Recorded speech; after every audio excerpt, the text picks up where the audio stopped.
आप सभी का स्वागत है हमारे चैनल में।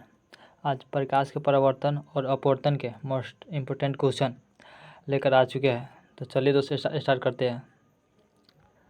पहला क्वेश्चन दिया गया है, निम्न में से कौन सा पदार्थ लेंस बनाने के लिए प्रयुक्त नहीं किया जा सकता है? इसका राइट आंसर होगा ऑप्शन नंबर डी या मिट्टी।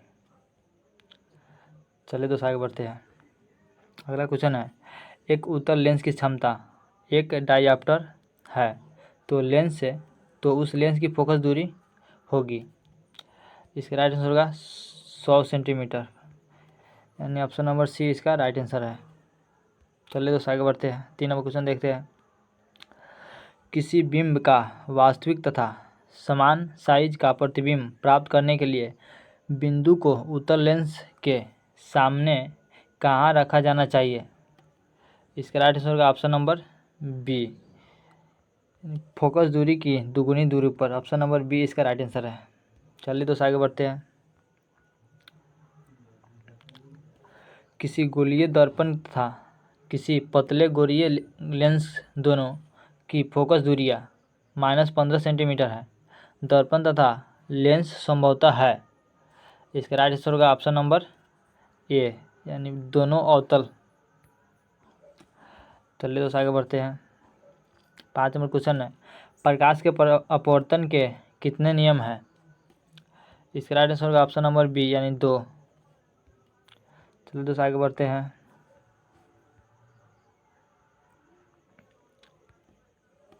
प्रकाश के परावर्तन के कितने नियम हैं? प्रकाश के परावर्तन के कितने नियम हैं बताइए दोस्त। इसका राइट आंसर होगा ऑप्शन नंबर बी, यानी 2। चलिए दोस्तों आगे बढ़ते हैं। 7 नंबर क्वेश्चन, सरल सूक्ष्मदर्शी में किसका उपयोग होता है? सरल सूक्ष्मदर्शी में किसका उपयोग होता है? इसका राइट आंसर होगा ऑप्शन नंबर डी, उत्तल लेंस का। आगे बढ़ते हैं। किसी माध्यम के अपवर्तनांक का मान होता है। किसी माध्यम का अपवर्तनांक का मान होता है। इसका ऑप्शन नंबर होगा ए, sin i बटे sin r। चलिए दोस्तों आगे बढ़ते हैं। एक उत्तल लेंस होता है। इसका राइट आंसर होगा ऑप्शन नंबर सी, यानी किनारे की अपेक्षा बीच में मोटा होना। बीच में मोटा होना। चलिए दोस्तों आगे बढ़ते हैं। अवतल लेंस का आवर्धन m बराबर होता है। इसका राइट आंसर होगा ऑप्शन नंबर डी, v/u। चलिए दोस्तों आगे बढ़ते हैं। गोलीय दर्पण में फोकसांतर एवं वक्रता त्रिज्या के बीच संबंध है। इसका राइट आंसर होगा ऑप्शन नंबर ए, यानी r बराबर 2f। अगला क्वेश्चन देखते हैं। निर्गत किरण एवं अभिलंब के बीच कोण को कहते हैं? निर्गत किरण एवं अभिलंब के बीच के कोण को कहते हैं। इसका राइट आंसर होगा ऑप्शन नंबर बी, यानी परावर्तन का कोण। चलिए तो आगे बढ़ते हैं। अगला क्वेश्चन दिया गया है, 1 मीटर फोकस दूरी वाले उत्तल लेंस की क्षमता होगी। चलिए बताइए दोस्त। इसका राइट आंसर होगा ऑप्शन नंबर बी, 1 डायऑप्टर। चलिए दोस्त आगे बढ़ते हैं। किसी अवतल दर्पण द्वारा काल्पनिक सीधा तथा आवर्धित प्रतिबिंब बनता है जब वस्तु स्थित होता है। वस्तु कहाँ स्थित होता है? नहीं, ऑप्शन नंबर ए, यानी दर्पण तथा उसके फोकस के बीच। ऑप्शन नंबर ए इसका राइट आंसर है। चलिए दोस्तों आगे बढ़ते हैं। किसी दर्पण द्वारा प्रतिबिंब सीधा एवं छोटा होता है। इसका राइट आंसर होगा ऑप्शन नंबर ए, उत्तल दर्पण द्वारा, यानी ऑप्शन नंबर ए इसका राइट आंसर है। आगे बढ़ते हैं। अवतल दर्पण होता है। अवतल दर्पण है। 16 नंबर बताइए दोस्त। अवतल दर्पण है। इसका राइट आंसर होगा ऑप्शन नंबर ए, यानी अभिसारी। ऑप्शन नंबर ए इसका राइट आंसर है। चलिए दोस्त आगे बढ़ते हैं। उत्तल दर्पण से बना प्रतिबिंब होता है। ऑप्शन नंबर ए, काल्पनिक एवं छोटा। चलिए दोस्त आगे बढ़ते हैं। निम्नलिखित में किस दर्पण द्वारा किसी वस्तु का वास्तविक प्रतिबिंब प्राप्त किया जा सकता है? इसका राइट आंसर होगा ऑप्शन नंबर बी यानी अवतल दर्पण द्वारा। निम्नलिखित में किसमें 12 और वास्तविक प्रतिबिंब बनता है? इसका राइट आंसर होगा अवतल दर्पण में यानी ऑप्शन नंबर सी इसका राइट आंसर है यानी अवतल दर्पण में। चलिए दोस्तों आगे बढ़ते हैं। समतल दर्पण द्वारा बना प्रतिबिंब हमेशा होता है, कैसा होता है? काल्पनिक होता है। ऑप्शन नंबर बी इसका राइट आंसर है यानी काल्पनिक होता है, ऑप्शन नंबर बी। चलिए दोस्तों आगे बढ़ते हैं। किसी वस्तु का आवर्धित प्रतिबिंब बनता है अवतल दर्पण से यानी ऑप्शन नंबर ए इसका राइट आंसर होगा, ऑप्शन नंबर ए यानी अवतल दर्पण से। चलिए दोस्तों आगे बढ़ते हैं। काल्पनिक प्रतिबिंब हमेशा कैसा होता है? काल्पनिक प्रतिबिंब हमेशा होता है सीधा होता है यानी ऑप्शन नंबर ए इसका राइट आंसर है यानी सीधा होता है, ऑप्शन नंबर ए। किसी दर्पण में हमेशा आभासी और छोटा प्रतिबिंब बनता है। किस दर्पण में हमेशा आभासी तथा छोटा प्रतिबिंब बनता है? उत्तल दर्पण में यानी ऑप्शन नंबर बी इसका राइट आंसर है, उत्तल दर्पण में।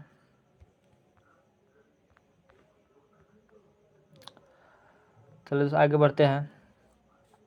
निम्नलिखित में से किस दर्पण की फोकस दूरी धनात्मक होती है?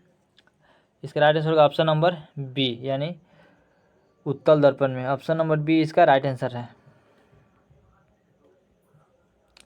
चलिए दोस्तों आगे बढ़ते हैं। अगला क्वेश्चन है, गोलीय दर्पण के ध्रुव और फोकस के बीच दूरी को कहते हैं? गोलीय दर्पण के ध्रुव और फोकस के बीच की दूरी को कहते हैं, क्या कहते हैं बताइए दोस्त? वक्रता त्रिज्या, ऑप्शन नंबर सी इसका राइट आंसर यानी वक्रता त्रिज्या।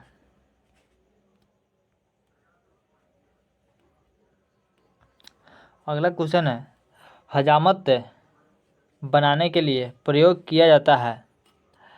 चलिए बताइए दोस्त, हजामत बनाने के लिए प्रयोग किया जाता है, ऑप्शन नंबर बी इसका राइट आंसर है यानी अवतल दर्पण का। चलिए तो अगला क्वेश्चन देखते हैं।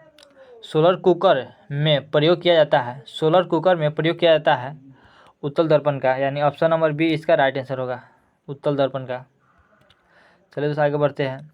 सर्च लाइट की परावर्तक सतह होती है, सर्च लाइट की परावर्तक सतह होती है अवतल दर्पण में यानी ऑप्शन नंबर बी इसका राइट आंसर है, अवतल दर्पण। चलिए तो आगे बढ़ते हैं। रोगियों की नाक, कान, गले आदि के जांच के लिए डॉक्टर प्रयोग करते हैं अवतल दर्पण का यानी ऑप्शन नंबर ए इसका राइट आंसर यानी अवतल दर्पण का। चलिए दोस्तों आगे बढ़ते हैं। 30 नंबर क्वेश्चन है, पानी में डूबने एक उत्तल लेंस की फोकस दूरी हवा में इसकी फोकस दूरी की अपेक्षा कम होती है यानी ऑप्शन नंबर बी इसका राइट आंसर है, ऑप्शन नंबर बी। चलिए दोस्तों आगे बढ़ते हैं। उत्तल लेंस में बाना प्रतिबिंब होता है, उत्तल लेंस में बाना प्रतिबिंब वास्तविक और उल्टा होता है यानी ऑप्शन नंबर बी इसका राइट आंसर है, वास्तविक और उल्टा होता है। चलिए दोस्तों आगे बढ़ते हैं।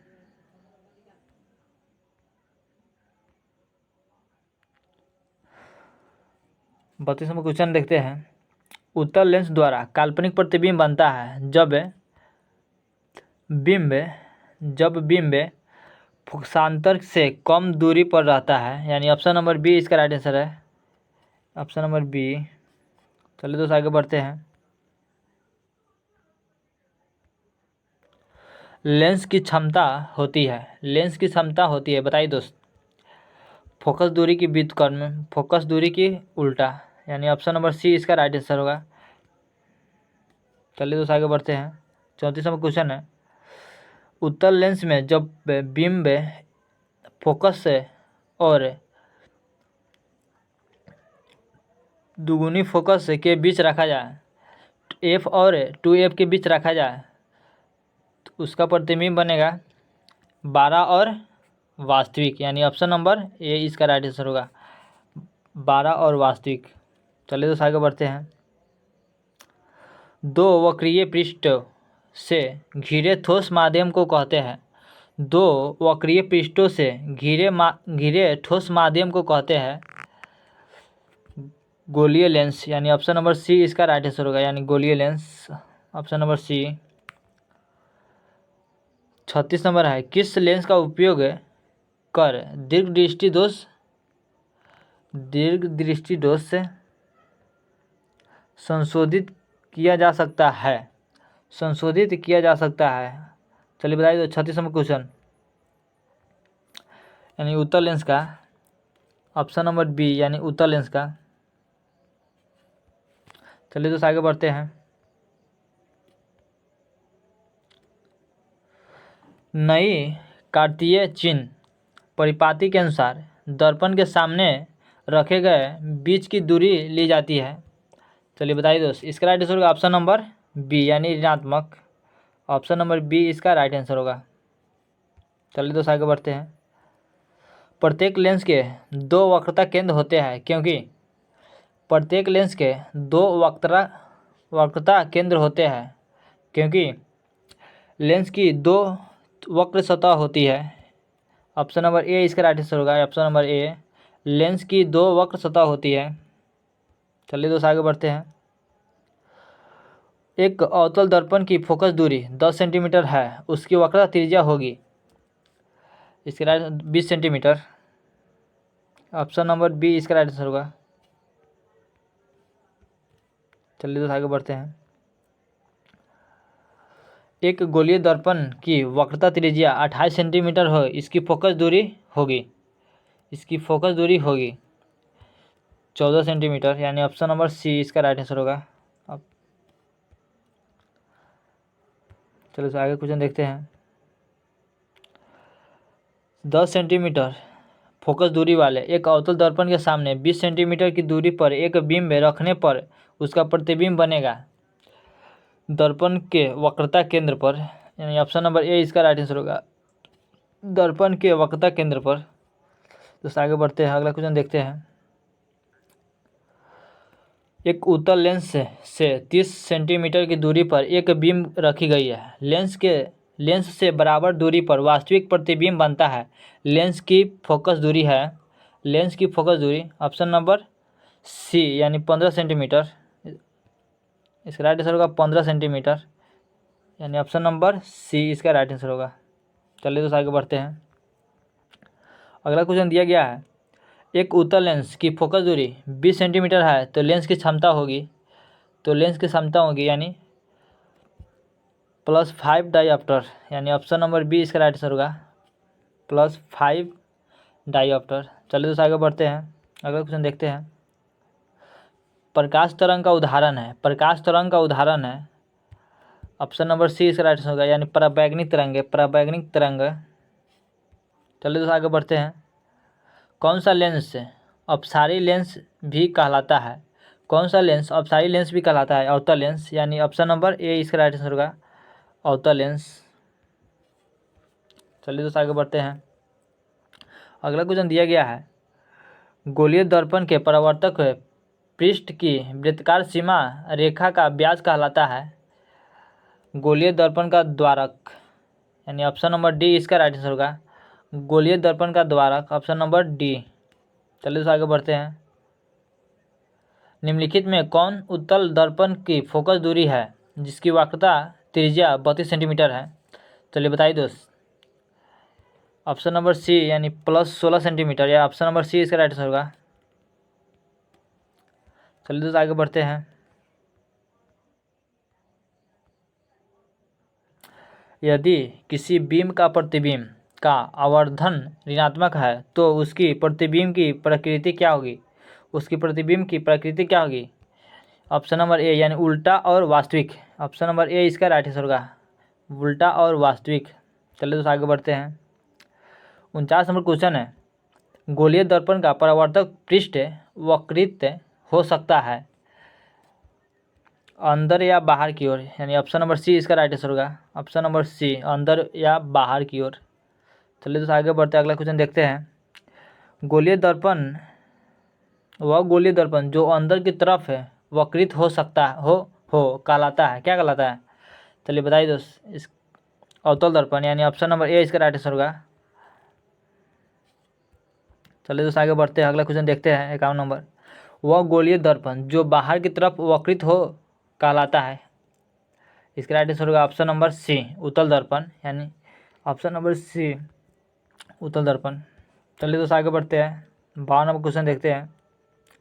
गोलीय दर्पण का परावर्तक पृष्ठ के केंद्र को दर्पण कहा जाता है। इसका राइट आंसर होगा ऑप्शन नंबर बी ध्रुव को, यानी ऑप्शन नंबर बी इसका राइट आंसर होगा। चलिए दोस्तों अगला क्वेश्चन देखते हैं 53 नंबर। गोलीय दर्पण का वक्रता केंद्र को किस अक्षर से निरूपित किया जाता है? गोलीय दर्पण के वक्रता केंद्र को किस अक्षर से निरूपित किया जाता है? चलिए बताइए दोस्त। इसका राइट आंसर होगा ऑप्शन नंबर ए यानी सी से। चलिए दोस्त आगे देखते हैं। और हाँ दोस्त, अगर आप बिहार पुलिस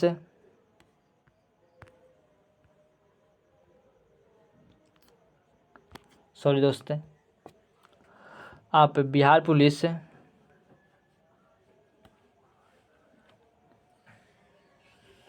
एसएससी जीडी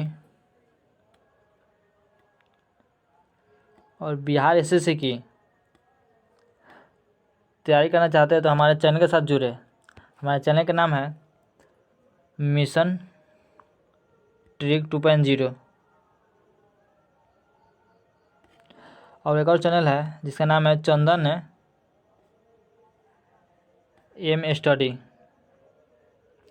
अपनी तैयारी को बेहतर बनाना चाहते हैं तो हमारे चैनल के साथ जुड़े और नीचे दिए गए सब्सक्राइब बटन को सब्सक्राइब करके और नोटिफिकेशन को भी ऑन कर ले। चलिए तो आगे क्वेश्चन देखते हैं। किसी लेंस द्वारा उत्पन्न आवर्धन का ऐसा ही मात्रक होता है। चलिए बताइए दोस्त। किसी लेंस द्वारा उत्पन्न आवर्धन का ऐसा ही मात्रक होता है मात्रक विहीन, यानी ऑप्शन नंबर डी इसका राइट आंसर होगा, मात्रक विहीन। चलिए दोस्त आगे बढ़ते हैं, 55वां क्वेश्चन देखते हैं। निम्नलिखित में से किस लेंस की फोकस दूरी धनात्मक होती है? निम्नलिखित में से किस लेंस की फोकस दूरी धनात्मक होती है? उत्तल लेंस की, यानी ऑप्शन नंबर बी इसका राइट आंसर होगा। चलिए दोस्त आगे बढ़ते हैं। गोलीय दर्पण के ध्रुव तथा वक्रता त्रिज्या से गुजरने वाली सीधी रेखा को कहते हैं, क्या कहते हैं? बताइए दोस्त। मुख्य अक्ष, यानी ऑप्शन नंबर बी इसका राइट आंसर होगा। अगला क्वेश्चन है, गोलीय दर्पण के परावर्तन पृष्ठ की वृत्ताकार सीमा रेखा का व्यास से दर्पण कहलाता है। गोलीय दर्पण के परावर्तन पृष्ठ की वृत्ताकार सीमा रेखा का व्यास दर्पण कहलाता है। चलिए बताइए दोस्त। द्वारक, यानी ऑप्शन नंबर ए इसका राइट आंसर होगा। अगला क्वेश्चन देखते हैं 58 नंबर क्वेश्चन है। टॉर्च एवं वाहनों के उग्र दीपों में किस दर्पण का प्रयोग किया जाता है? ऑप्शन ए है अवतल दर्पण, बी है उत्तल दर्पण, सी है समतल दर्पण, ऑप्शन नंबर डी है इनमें से सभी। इसका राइट आंसर होगा ऑप्शन नंबर ए यानी अवतल दर्पण। सॉरी दोस्त, ऑप्शन नंबर ए इसका राइट आंसर होगा, अवतल दर्पण। चलिए दोस्त आगे बढ़ते हैं। वाहन के साइड मिरर में किस दर्पण का प्रयोग किया जाता है? वाहनों के सवारी के साइड मिरर के रूप में किस दर्पण का प्रयोग किया जाता है? यानी उत्तल दर्पण का, यानी ऑप्शन नंबर सी इसका राइट आंसर होगा, ऑप्शन नंबर सी। चलिए दोस्त आगे बढ़ते हैं। हाँ दोस्तों, आप तैयारी को बेहतर बनाना चाहते हैं तो हमारे चैनल के साथ जरूर जुड़े। चलिए अगला क्वेश्चन दिया गया है। दो पृष्ठों से घिरा हुआ कोई पारदर्शी माध्यम जिसका एक या दोनों पृष्ठ गोलीय हो सकता है। इसका राइट आंसर होगा ऑप्शन नंबर ए यानी लेंस। सॉरी दोस्त, इसका राइट आंसर होगा ऑप्शन नंबर ए लेंस की। चलिए दोस्त आगे बढ़ते हैं। 1 नंबर क्वेश्चन देखते हैं। लेंस के कितने वक्रता केंद्र होते हैं? लेंस के कितने वक्रता केंद्र होते हैं? यानी ऑप्शन नंबर ए इसका राइट आंसर होगा 2, यानी लेंस के दो वक्रता केंद्र होते हैं। चलिए दोस्त आगे बढ़ते हैं। अगला क्वेश्चन है, लेंस की केंद्रीय बिंदु को कहते हैं, क्या कहते हैं बताइए दोस्त। लेंस की केंद्रीय बिंदु को क्या कहते हैं? प्रकाशिक केंद्र, यानी ऑप्शन नंबर बी इसका राइट आंसर होगा। चलिए दोस्त आगे बढ़ते हैं। लेंस की क्षमता का एसआई मात्रक होता है। चलिए बताइए दोस्त, लेंस की क्षमता का एसआई मात्रक क्या होता है? ऑप्शन नंबर ए यानी डायऑप्टर। ऑप्शन नंबर ए इसका राइट आंसर होगा, डायऑप्टर। चलिए दोस्त अगला क्वेश्चन है, उत्तल लेंस की क्षमता होती है। उत्तल लेंस की क्षमता क्या होती है बताइए दोस्त? धनात्मक होती है, यानी ऑप्शन नंबर ए इसका राइट आंसर होगा। अगला क्वेश्चन है, अवतल लेंस की क्षमता होती है। चलिए बताइए दोस्त, अवतल लेंस की क्षमता क्या होती है? धनात्मक या ऋणात्मक या दोनों या इनमें से कोई नहीं? इसका राइट आंसर होगा ऋणात्मक होती है, यानी ऑप्शन नंबर ए इसका होगा राइट आंसर। अब इस चैनल को अपने तैयारी को बेहतर बनाना चाहते हैं तो हमारे चैनल के साथ जरूर जुड़े।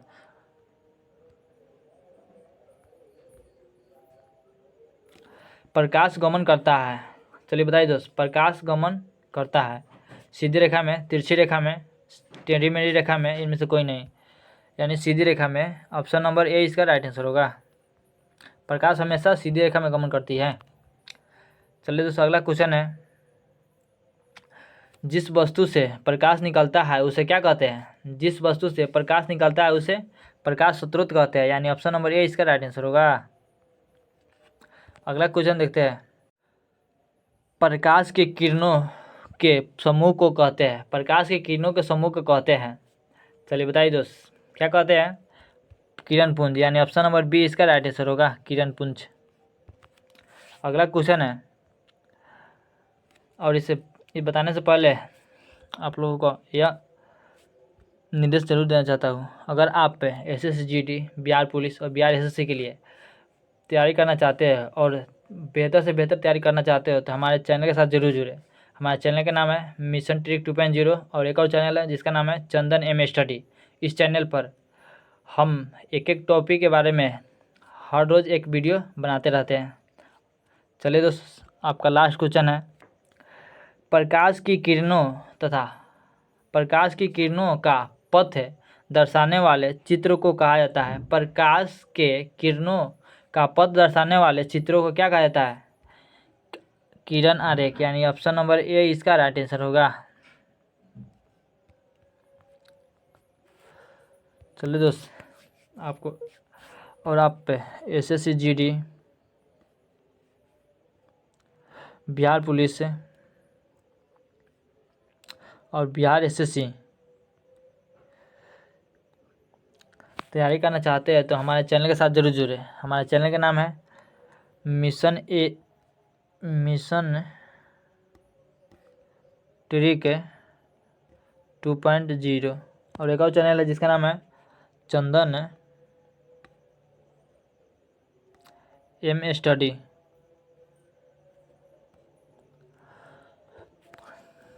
चलिए दोस्त तब तक के लिए जय हिंद जय भारत। जय हिंद जय भारत।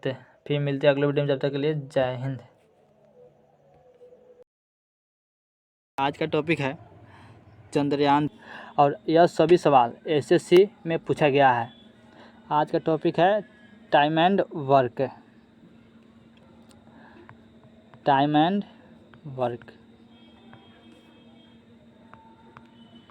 ठीक है, तो चलिए स्टार्ट करते हैं।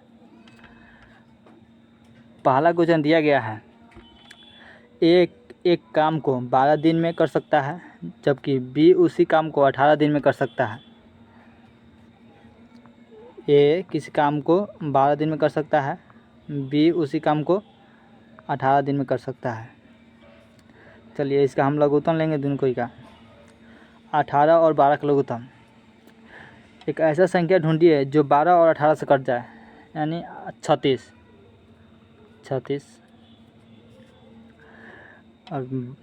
और इसका एफिशिएंसी, ए का एफिशिएंसी होगा 12 × 36 यानी 3 और B का एफिशिएंसी होगा 2।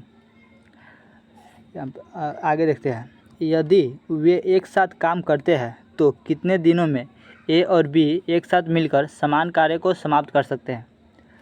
तो यहाँ पूछा गया ए और बी इस काम को कितने दिन में समाप्त कर सकता है। चलिए निकालते हैं। पूरा काम कितना है 36 और दोनों गुणा करना है। ए और बी को साथ में करना है तो ए का एफिशिएंसी 2 और बी का एफिशिएंसी ए का एफिशिएंसी 3 और बी का 2, 3 और 2 5। यह इसका आंसर है ऑप्शन नंबर 36/5 यानी ऑप्शन नंबर ए। अगला देखते हैं।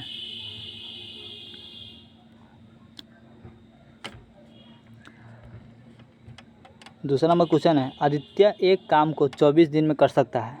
यानी आदित्य एक काम को 24 दिन में कर सकता है, जबकि रमन उस काम को 45 दिन में कर सकता है। वो दोनों मिलकर इस कार्य को कितना दिन में समाप्त कर सकता है। यह सवाल SSC MTS 2019 में 19/8/2019 को पूछा गया है। ठीक है, तो चलिए स्टार्ट करते हैं। यह दोनों का लघुत्तम लेंगे तो आएगा 360। ठीक, इसका एफिशिएंसी लेंगे तो 24 से, यानी 24 से 360 में भाग देना है। 24 से का 24 से बचा इसमें 12 यानी 12 1 12 24 यानी 5, यानी इसका 5 होगा। ठीक है, 5 बार में ही कट जाएगा। इसको देखेंगे तो ये कितना में कट जाएगा। 336 से भाग देंगे था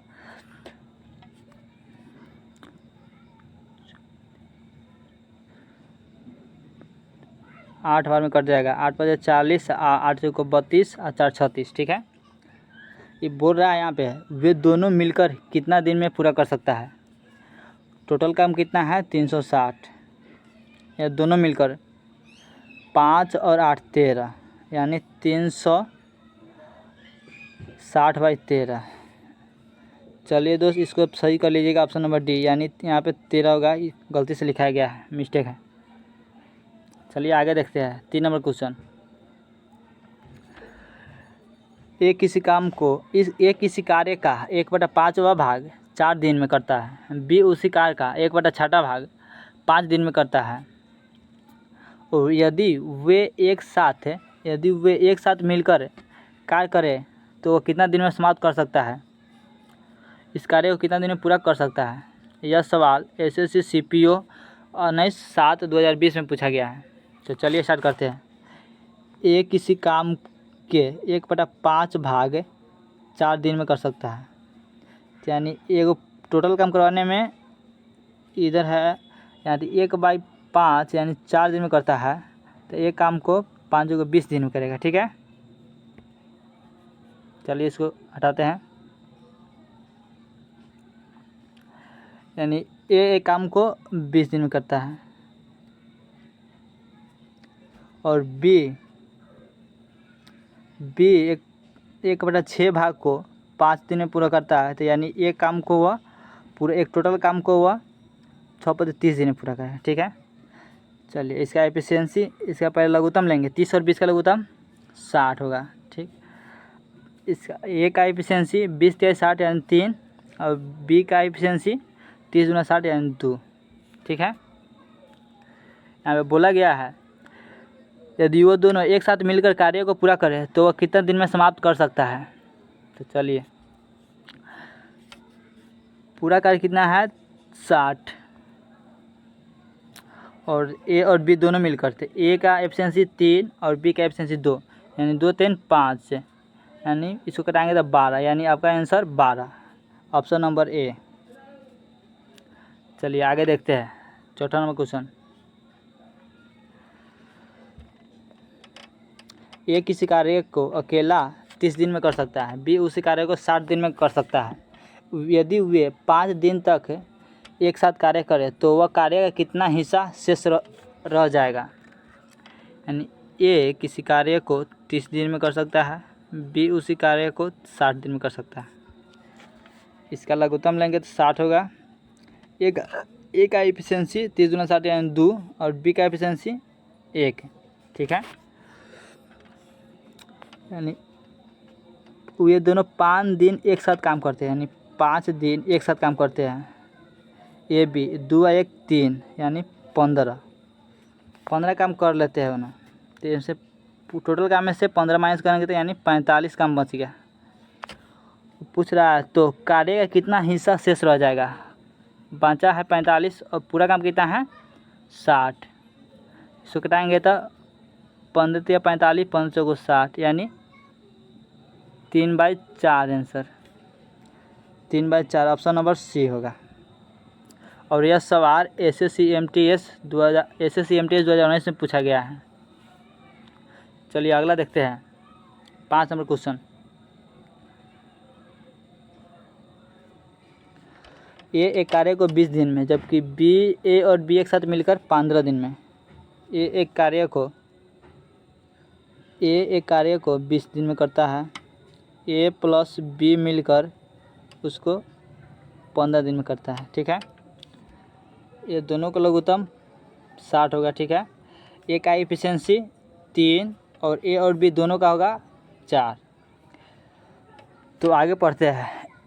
बी अकेला कितने दिन में उसे कार्य को समाप्त कर देगा। बी अकेला टोटल कार्य कितना है 60, ठीक है।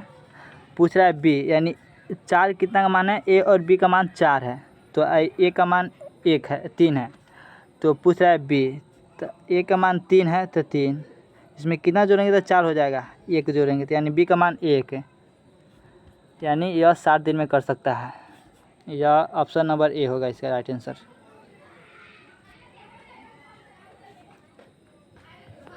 चलिए आगे देखते हैं।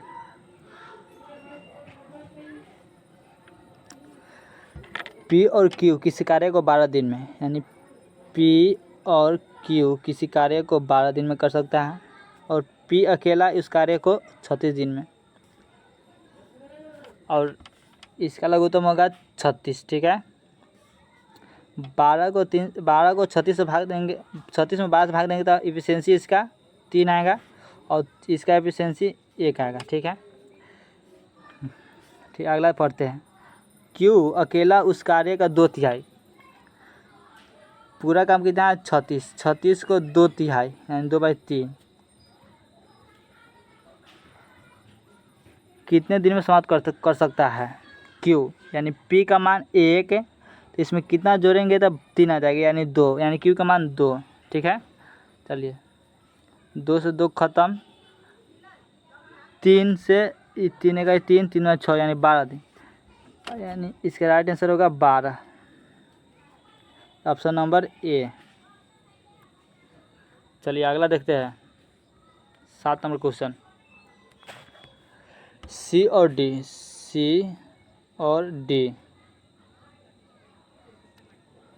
सी प्लस डी मिलकर इस कार्य को 4 दिन में करते हैं।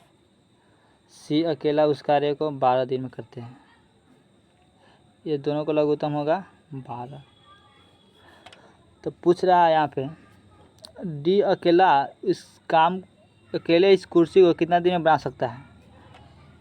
टोटल कार्य कितना है 12, ठीक है। अब पूछ रहा है डी यानी सी और डी का एफिशिएंसी कितना है 3 और सी का एफिशिएंसी 1। तो सी का एफिशिएंसी 1 तो इसमें कितना जोड़ेंगे 3 हो जाएगा, यानी डी का एफिशिएंसी 2, यानी पूछ रहा है डी यानी 2 से 2 छक 12 यानी कितने डेज में 6 डेज में, ऑप्शन नंबर बी यानी 6 डेज। चलिए 7 नंबर क्वेश्चन देखते हैं। ए और बी एक साथ मिलकर कार्य करते हुए 9 दिनों में 45% कार्य करते हैं। ए प्लस बी एक साथ मिलकर 9 दिनों में 45 यानी 45/100%, ठीक है। 5 से 15 या 5 से 5 9 45 5 से 20 मरतबे, ठीक है। 9 से 9 ख़त्म यानी एक काम को या 20 दिन में। अकेला 30 दिन में इस कार्य को करता है। इसका लघुत्तम होगा 60। ठीक है, ए और बी का एफिशिएंसी 3 और ए का एफिशिएंसी 2। पूछ रहा है बी अकेला उस कार्य का कितने दिन में कितने दिन में समाप्त कर सकता है। बी यानी टोटल काम कितना है 60। ठीक है, और पूछ रहा है बी ए का एफिशिएंसी 2 और ए और बी का एफिशिएंसी 3। तो ए का एफिशिएंसी 2 है तो इसमें कितना जोड़ेंगे 3 हो जाएगा, यानी बी का एफिशिएंसी 1 यानी 1 यानी 60 दिन में। इसका राइट आंसर होगा 60, ऑप्शन नंबर ए। यह सवाल SSC CHSL 26/10/2022 में पूछा गया है। चलिए अगला क्वेश्चन देखते हैं। 9 नंबर, ABC किसी कार्य को क्रमशः 12, 15, 20 दिन में कर सकते हैं। ठीक है, 20 दिन में 12, 15, 20 पहले लिख लेते हैं। ABC किसी कार्य को 12, 15, 20 दिन में कर सकते हैं। A 12 दिन, B 15 दिन, C 20 दिन। चलिए इसका लघुत्तम होगा 60। ठीक है, एक का एफिशिएंसी होगा 12, 50, 60 यानी 5 और बी का एफिशिएंसी होगा 15, 4, 60 4 और सी का एफिशिएंसी होगा 3। ठीक है, और वह दोनों एक साथ मिलकर कार्य करें तो कितना दिन में कार्य समाप्त हो जाएगा। टोटल कार्य कितना है 60 और तीनों को मिलकर साथ में काम करना है तो 5, 4, 9, 3, 12 यानी 12, 12, 50, 60 यानी 5 यानी ऑप्शन नंबर बी। और देखो यह सवाल MTS 21/8/2019 में पूछा गया है, जिसमें जो सवाल है वह सभी SSC में पूछा गया प्रश्न है। चलिए अगला देखते हैं। और सबसे पहले एक बात करना चाहता हूँ, जो कोई व्यक्ति जो कोई बिहार SSC और SSC GD और बिहार पुलिस के लिए तैयारी करना चाहते हैं तो हमारे चैनल मिशन ट्रिक 2.0 के साथ जुड़े। और एक और चैनल है चंदन M स्टडी के साथ जुड़े। हर रोज़ एक वीडियो अपलोड किया जाता है शाम 6 बजे। तो चलिए अगला देखते हैं। और हाँ दोस्त, और आप इस चैनल पर नए हो तो चैनल को सब्सक्राइब जरूर कर लें और नोटिफिकेशन को और ऑन जरूर कर लें कि सबसे वीडियो पहले आप तक पहुँचे। तो चलिए स्टार्ट करते हैं। ABC किसी कार्य को क्रमशः 4, 20 तथा 60 दिनों में कर सकते हैं। एक साथ कार्य करते हुए वह 1/3 कार्य कितना दिन में समाप्त हो जाएगा, यानी A किसी कार्य को 4 दिन में, B किसी कार्य को 20 दिन में, C किसी कार्य को 60 दिन में। ठीक है, चलिए इसका एफिशिएंसी निकालते हैं। पहले इसका लघुत्तम निकालेंगे तो यानी 60 आएगा इसका लघुत्तम। ऐसी संख्या जो ये तीनों काट दे, यानी 60 है जो तीनों को काट देगा। चलिए ए का एफिशिएंसी 4 से 15 और बी का एफिशिएंसी 3 और सी का एफिशिएंसी 1 है। यहाँ पे बोला गया है एक साथ कार्य करते हुए 1/3 कार्य कितने दिन में समाप्त हो जाएगा। देखो यह सवाल SSC CHSL 15/7/2019 में पूछा गया है। चलिए टोटल कार्य कितना है 60। ठीक है, टोटल कार्य है 60। कुल कार्य का 1/3 1/3 को कितना दिन में समाप्त कर देगा, तीनों मिलकर 15 3 18 1 19। ठीक है, 3 से कटेगा तो 20 यानी 20/19 दिन में यह कार्य समाप्त हो जाएगा, ऑप्शन नंबर ए। और हाँ दोस्त, आपसे एक और बात कहना चाहता हूँ, इस वीडियो अच्छा लगे तो वीडियो को सब्सक्राइब ज़रूर करें और लाइक भी ज़रूर करें और शेयर भी साथ ज़रूर करें। हम रोज़ ऐसा ही वीडियो लेकर आते हैं और आप लोग बताइए ये वीडियो कैसा लगा। मिलते हैं अगले वीडियो में, जब तक के लिए जय हिंद।